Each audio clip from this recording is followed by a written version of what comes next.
Very painful. What is good, yo? Guys, grim. I was waiting for something like this. This was hype. This was anime. This was not no Disney.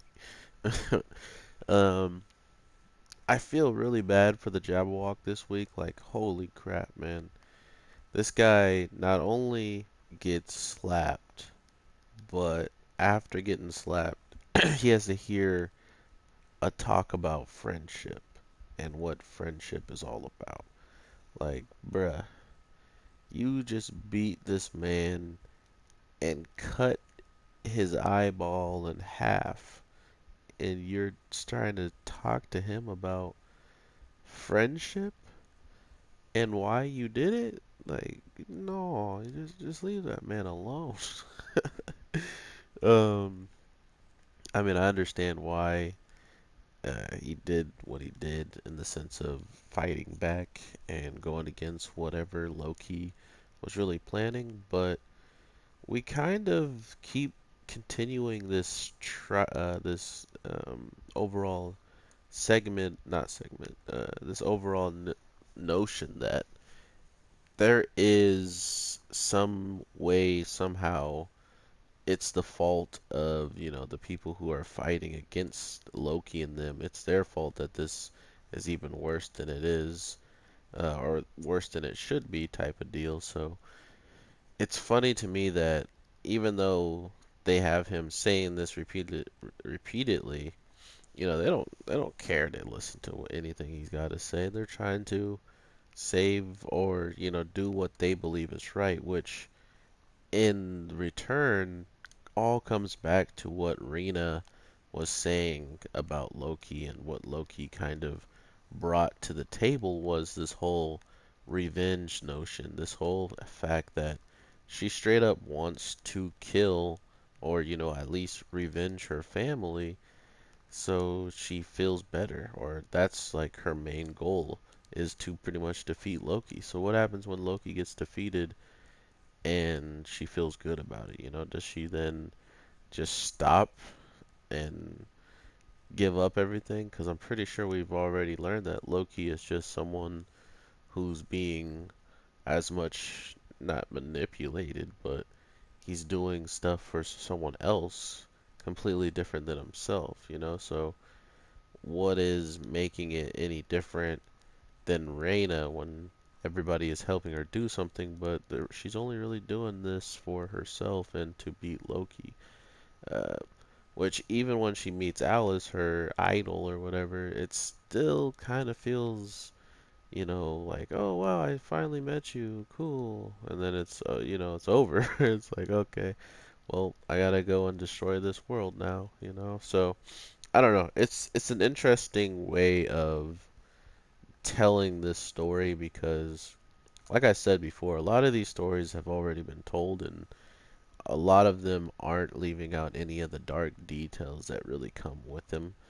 And because of that, it some of these stories probably don't even seem familiar to people at that point. You're just like, what the heck is going on? This is an Alice in Wonderland that I know. So it's funny that they go to these lengths to tell this type of stuff, and either you know it or you don't. But if you notice the trend of stuff that goes through all this, is there's always some weird sacrifice or some weird way that the person who is evil in the story always seems to be misrepresented or lashes out because of certain aspects of their lives that they're living through. So when you look at it like that, you're like, oh, well, what would you do if you were stuck for eternity and then people stop even showing up to read the story that you're a part of?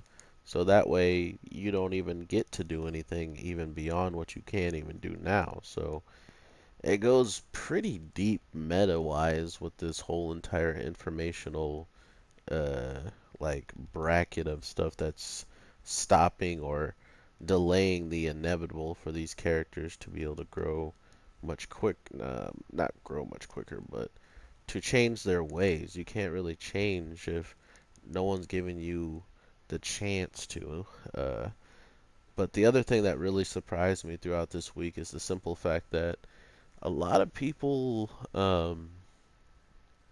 didn't. I don't know. They act like they had a chance, but it was clear to me that it was pretty like over. Like if you can't beat this dragon who probably isn't the strongest of all the the end all be all, then you probably got a whole lot of problems left for you in the future. And that's my kind of notion toward. Oh my God, I destroyed everybody. Cool. That's my kind of notion towards that because man, did this feel like everybody was just going in on the dragon, and then come to find out all they really needed was to get beat so someone finally steps up. His name was Lucius, like Ludwig or something. Ludwig Lucius or something. I should have had the name pulled up. I was just thinking about it too. But the person who shows up that X becomes absolutely beast, even though his powers was really weird. Towards the end, like the power that he brings out to actually land the finishing blow, like dropping candy and like food and stuff. Don't ask.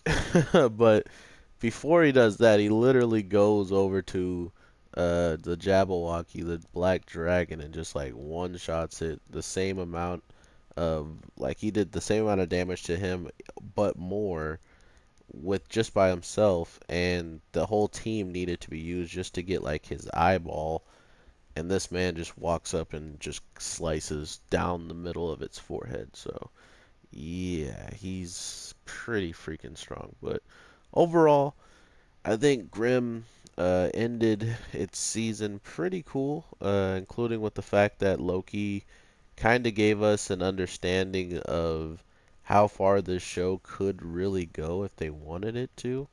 Um, with him having a blank book and the Chaos Tellers pretty much being maybe just full of all blank book users who can, go around probably ruining stories so they can actually make the tellers of their stories become chaos or chaos versions. Yeah, like Chaos Aladdin this week.